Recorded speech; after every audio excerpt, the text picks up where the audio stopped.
Saudações, meu amigo, minha amiga. Vamos interpretar esse tema para ajudar você a fazer essa redação? O tema é efeitos do otimismo no Brasil. Bom, efeitos, consequências e otimismo, pensamento positivo, talvez, no Brasil, no contexto nacional. Tem 3 textos motivadores que eu vou te ajudar, a partir de agora, a interpretar. O primeiro deles é um texto da Fernanda Montenegro, a atriz, a famosíssima atriz brasileira, que diz o seguinte: o brasileiro precisa perder essa mania de ter esperança. Olha só, eu destaquei mania aí porque mania parece ser essencial. Mania remete à loucura, à ausência de razão, à ausência de reflexão. E a ideia principal desse trecho, portanto, é que há um otimismo aí baseado na ausência de reflexão. Ou seja, o brasileiro tem mania de ser otimista. Mania é aquele movimento repetitivo não pensado. Então, e ela diz que a gente tem que deixar com essa mania, né? Ou seja, o que faz a gente ter esperança, na verdade, é uma prática não pensada, uma mania.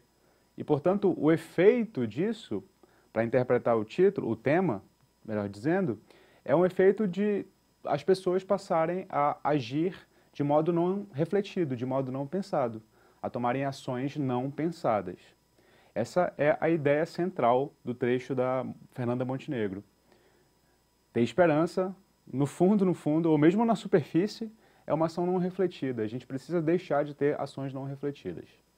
Bom, o segundo texto é do Fernando Henrique Cardoso, ex-presidente brasileiro, que tem uma ideia um tanto quanto diferente de otimismo e esperança atrelado a esse otimismo.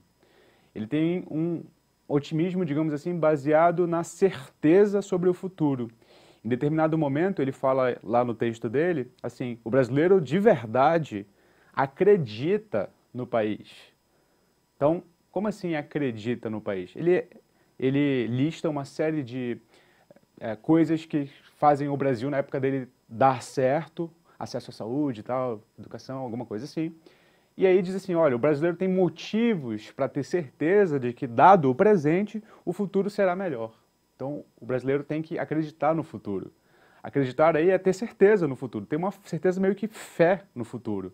Essa certeza no futuro auspicioso leva à esperança. O efeito, portanto, é uma postura de fé, de confiança, de aceitação, digamos assim. Esse é o efeito do otimismo nesse trecho do Fernando Henrique Cardoso. Vamos para o terceiro texto.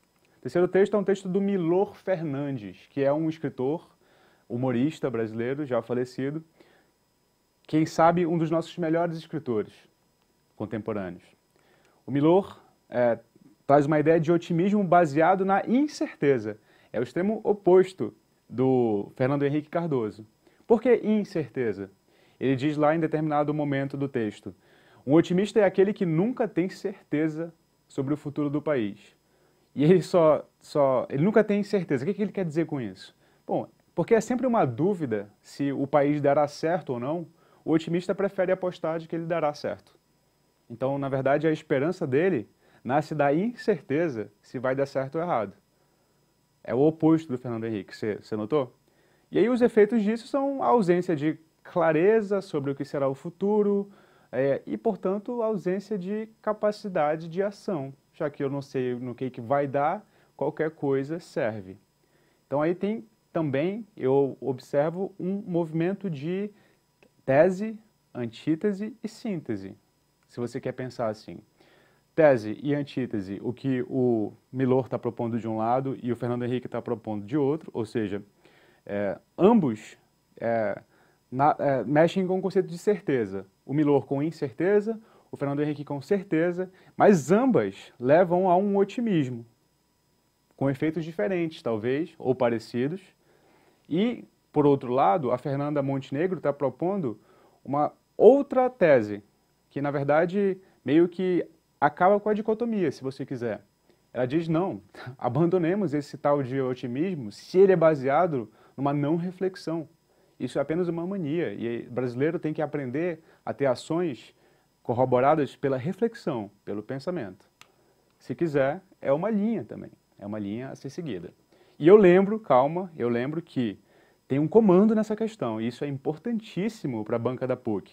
Olha só, a banca pede que você faça o seguinte, que você cite pelo menos um autor. E o que significa citar um autor? É diretamente, é dizer o autor X no texto Y afirmou Z. E Z, nota aí, está entre aspas.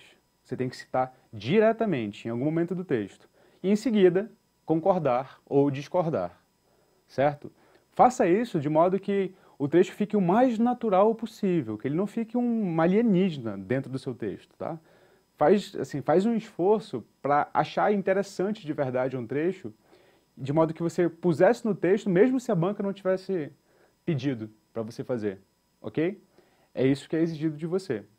Bom, eu espero que essa breve interpretação dos textos tenha te ajudado e boa redação.